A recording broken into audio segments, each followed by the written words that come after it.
So I'm going to give you the answer before I ask you the question. And if you really want to know, you'll hang around. And if you don't, you'll just swipe on. So the answer is plasma energy, plasma energy, plasma energy. That's the answer. Now, if you want to hear the rest of it, you'll stick around. If not, you'll swipe on. I'm going to give you to the count of three. One, two, three. Okay, I think they're gone. Pay attention. Well, what do these three scientists have in common? And at face value, it would look like nothing, but they're scientists.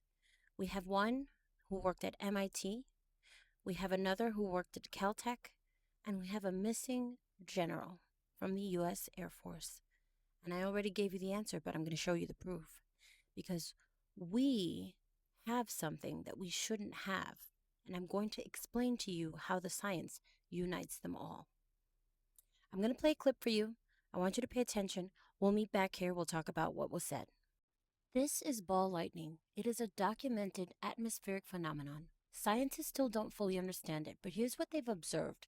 It passes through solid objects, walls, windows, buildings without breaking them, without setting them on fire, but the internal effects are catastrophic.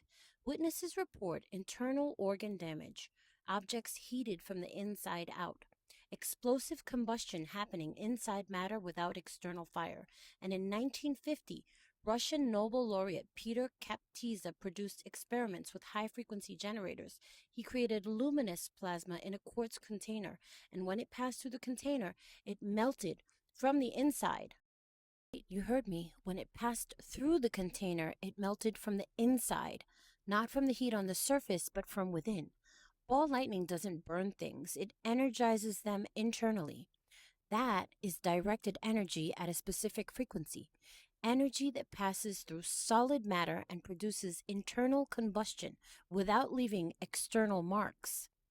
Now let's talk about the scientist. Nuno Loureiro, MIT professor and director of the MIT Plasma Science and Fusion Center. He's a Portuguese-American theoretical physicist specializing in plasma science, fusion energy, and magnetic reconnection. He died December 15, 2025. Carl Grillmeier, Caltech astrophysicist and research scientist at the Spitzer Science Center. He worked with NASA's Hubble, Spitzer, and Wide Field Infrared Survey Explorer telescopes. He discovered water on distant exoplanets. He studied stellar streams, dark matter, space-based threats, including comets and asteroids. He died February 16, 2026. And then, of course, we have Major General William Neal McCaslin, retired U.S. Air Force Major General. He commanded the Air Force Research Laboratory at Wright-Patterson Air Force Base, and he went missing on February 27, 2026.